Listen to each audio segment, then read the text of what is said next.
Good morning students. आप सभी कैसे हैं? आशा है कि आप सभी काफी अच्छे होंगे। मैं बलबीर अग्रवाल आज आपके सामने एक अकाउंट के नए टॉपिक के साथ आया हूं जिसका नाम है फंक्शंस ऑफ अकाउंटिंग। आज हम इस वीडियो में अकाउंट के फंक्शन के बारे में पढ़ेंगे कि अकाउंट्स के फंक्शन कौन कौन से होते हैं। तो पहला फंक्शन जो अकाउंट का होता है वो है maintaining complete and systematic record. Maintaining complete and systematic record का मतलब है कि अकाउंट का जो काम है वो आपकी बिजनेस ट्रांजैक्शंस को इस तरह से लिखना है कि उससे आपके बिजनेस का सही सही रिजल्ट पता लगे। तो इसके लिए सबसे पहले जर्नल एंट्री में ट्रांजैक्शन को नोट किया जाता है। उसके बाद उस जर्नल एंट्री के हिसाब से उसको क्लासिफाइंग किया जाता है, मतलब उसका लेजर बनाया जाता है। फिर उसकी एरर्स को पता लगाने के लिए एक ट्रायल बैलेंस बनाया जाता है और उसके बाद बिजनेस की प्रॉफिटेबिलिटी को पता लगाने के लिए हम ट्रेडिंग और प्रॉफिट एंड लॉस अकाउंट बनाते हैं और लास्ट में फिर बिजनेस की फाइनेंशियल पोजीशन को पता लगाने के लिए हम बैलेंस शीट बनाते हैं। तो इस तरीके से अकाउंटिंग का एक पहला फंक्शन हो गया टू कीप या maintaining complete and systematic records. दूसरा जो फंक्शन है अकाउंट का वो है कम्युनिकेटिंग द फाइनेंशियल रिजल्ट। जो आपके बिजनेस से आपने फाइनेंशियल पोजीशन का पता लगाया है फिर उसको कम्युनिकेट करना उसका दूसरा फंक्शन हो गया। कम्युनिकेट का मतलब है कि उन लोगों को बताना जो इनसे संबंधित हैं, जैसे कि बिजनेस से संबंध रखने वाले लैंडर्स होते हैं या क्रेडिटर्स होते हैं या ओनर होते हैं या एम्प्लॉयज होते हैं। तो जिस भी तरह के व्यक्ति को जिस तरह की सूचना आपके बिजनेस से चाहिए उसे उसी तरह की आप इंफॉर्मेशन प्रोवाइड कराइए या फिर कम्युनिकेट कीजिए। ये अकाउंटिंग का आपका सेकंड फंक्शन हो गया कि जो भी आपने अपनी बिजनेस की फाइनेंशियल पोजीशन के बारे में पता लगाया है, journal, ledger, trial balance, trading and P&L और बैलेंस शीट बनाकर उस रिजल्ट को या उस फाइनेंशियल पोजीशन को जो भी आपके बिजनेस के संबंधित लोग हैं जैसे कि लेंडर्स, क्रेडिटर्स, आपके ओनर्स, आपके एम्प्लॉयज, तो उनको कम्युनिकेट कीजिए या कम्युनिकेट करने का काम अकाउंटिंग का है। तीसरा जो मेजर फंक्शन आता है अकाउंटिंग का वो है protecting business assets. Protecting business assets का मतलब है कि आपकी जो बिजनेस में एसेट्स होती हैं जैसे कि लाइक हम बोल सकते हैं कैश, बैंक, डेटर्स, इन्वेंट्रीज, तो इस तरह की एसेट्स को ये प्रोटेक्ट करता है। क्योंकि देखो कैश जब हम अकाउंट्स बनाएंगे तो कैश और बैंक वैसे मेन एसेट्स होती है बिजनेस की जिस पर सबसे ज्यादा ध्यान रखने की आवश्यकता है क्योंकि ये आसानी से चोरी की जा सकती है। कैश आसानी से चोरी हो जाता है। तो जब हम प्रॉपर तरीके से अकाउंट्स मेंटेन करते हैं, बनाते हैं, तो हमें इनमें किसी भी तरह की चोरी, गबन या किसी तरह की गलती होने की संभावनाएं कम से कम होती हैं। इसी तरह से आपकी इन्वेंट्रीज हो गई। इन्वेंट्री का मतलब हो गया जो आपने कच्चा माल कोई खरीदा है उसको फिर आप मैन्युफैक्चर करते हैं तो उसको बोलते हैं इन्वेंट्री। तो इन्वेंट्री तीन तरह की हो सकती है। एक तो कच्चे माल की इन्वेंट्री जो आपका at the end of the year सामान बचा रह गया।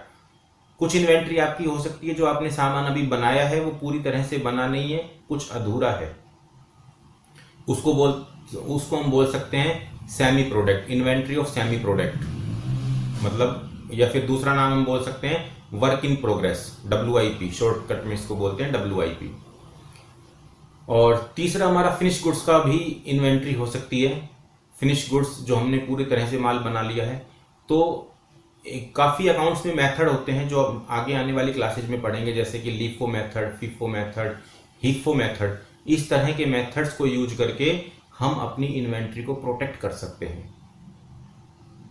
या फिर मैंने एक एग्जांपल लिया अभी आपको डेटर्स के बारे में। डेटर्स वो व्यक्ति होते हैं जिन लोगों को आपने सामान उधार बेचा है, यानी कि आपकी कंपनी ने, आपकी फर्म ने जिन लोगों को सामान उधार बेचा है वो डेटर्स कहलाते हैं। तो डेटर्स का मतलब हुआ कि आपने उधार सामान बेचा। अब उधार सामान जो आपने बेचा है कभी ना कभी तो आप इसका पैसा लोगे। तो जब भी आप इनसे पैसा लोगे, कब लोगे, कितना लोगे, इन सारी बातों के संबंध में आपको अकाउंट्स इंफॉर्मेशन प्रोवाइड करा रहा है जिसकी वजह से आपकी बैड डेट्स या फिर डूबत कम से कम होंगी। तो यहाँ पर भी आपके अकाउंट्स ने आपको प्रोटेक्शन दी आपकी एसेट्स के लिए। तो ये भी अकाउंटिंग का एक फंक्शन हो गया। फोर्थ जो अकाउंटिंग का फंक्शन है वो है providing assistance to the management. Providing assistance to the management का मतलब हो गया कि आपके बिजनेस में जो मैनेजमेंट करता है, जो आपके बिजनेस को संभालते हैं लोग, वो आपके अकाउंट के जरिए ही या आपकी अकाउंट की इंफॉर्मेशन के अकॉर्डिंग ही फ्यूचर के लिए प्लानिंग करते हैं। कोई दिक्कत आ रही हो तो उसको कंट्रोल करते हैं, कंट्रोलिंग भी उसी के अकॉर्डिंग करते हैं और फिर उसी के अकॉर्डिंग वो कोई डिसीजन लेते हैं। तो अकाउंटिंग का एक मेन फंक्शन ये भी हो गया कि आपके अकाउंटिंग के जरिए जो आपकी रियल पोजीशन का पता आपके मैनेजमेंट लोगों को लगा, उन्होंने उसी अकॉर्डिंग प्लानिंग की, उसी के अकॉर्डिंग उन्होंने कोई अगर कंट्रोलिंग करने की ज़रूरत थी तो उसको कंट्रोल किया और उसी के अकॉर्डिंग फिर फ्यूचर के लिए कोई डिसीजन लिया। आई होप कि आपको समझ आ रहा होगा। नेक्स्ट फंक्शन की तरफ हम बढ़ते हैं, वो है act as a trusteeship. Act as a trusteeship का मतलब है कि ट्रस्टीशिप के रूप में भी ये कार्य करता है आपका अकाउंट।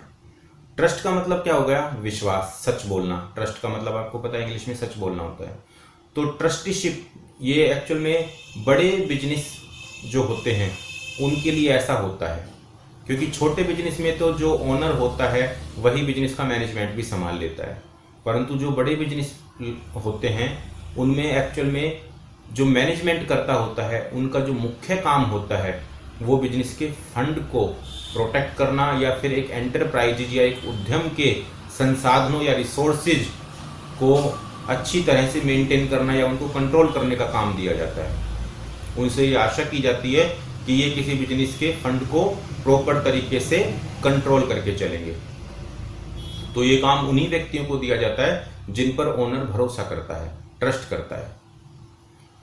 तो अगर मान लो फिर भी कहीं किसी तरह से कोई दिक्कत आए उन ट्रस्टी पे, तो ट्रस्टी अपने आप को कैसे प्रूव करेगा कि मैंने जो काम किया है वो सही किया है? वो भी आप अकाउंट के वो भी अपना जो सच सामने दिखा पाएगा वो सिर्फ अकाउंट के जरिए ही दिखा पाएगा। वो बता पाएगा कि देखो जो मैंने काम किया है उसके पीछे ये मेरा एविडेंस है, ये मेरा वाउचर्स लगा हुआ है, ये मेरा बिल है, जो भी मैंने खर्चा किया है। तो अकाउंटिंग जो है वो आपके ट्रस्टीशिप के रूप में भी कार्य कर रही है।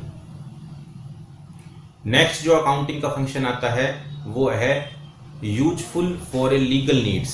यूजफुल फॉर लीगल नीड्स का मतलब हुआ कि आपको अपने बिजनेस में जो इनकम होती है उस इनकम पे आपको इनकम टैक्स पे करना होता है। आपको जो सर्विस आप प्रोवाइड कर रहे हैं उस सर्विस पे आपको सरकार को या गवर्नमेंट को आपको एक्साइज ड्यूटी पे करनी होती है। मतलब कुछ डायरेक्ट या कुछ इनडायरेक्ट टैक्सेज आपको पे करने होते हैं। तो वहां पर भी सही सही कैलकुलेशन करने के लिए अगर आपने अकाउंट बनाए हैं तो उन सभी टैक्सेज की आप सही कैलकुलेशन कर पाएंगे और गवर्नमेंट को उचित टैक्स दे पाएंगे। यदि आपने सही तरीके से अकाउंट नहीं बनाए या फिर अकाउंट ही नहीं बनाए तो गवर्नमेंट आप पर मनचाहा टैक्स लगा सकती है, जिससे आपको नुकसान भी हो सकता है। हो सकता है कि एक्चुअल में आपको टैक्स कम पे करना हो, परंतु आपने अकाउंट्स नहीं बनाए तो गवर्नमेंट ने जो मनचाहा टैक्स लगा दिया वो आपको ज़्यादा पे करना पड़ गया हो। तो वहां पर भी इसकी आवश्यकता भी पड़ती है और उसका एक बेनिफिट भी हो गया आपका अकाउंट बनाने का।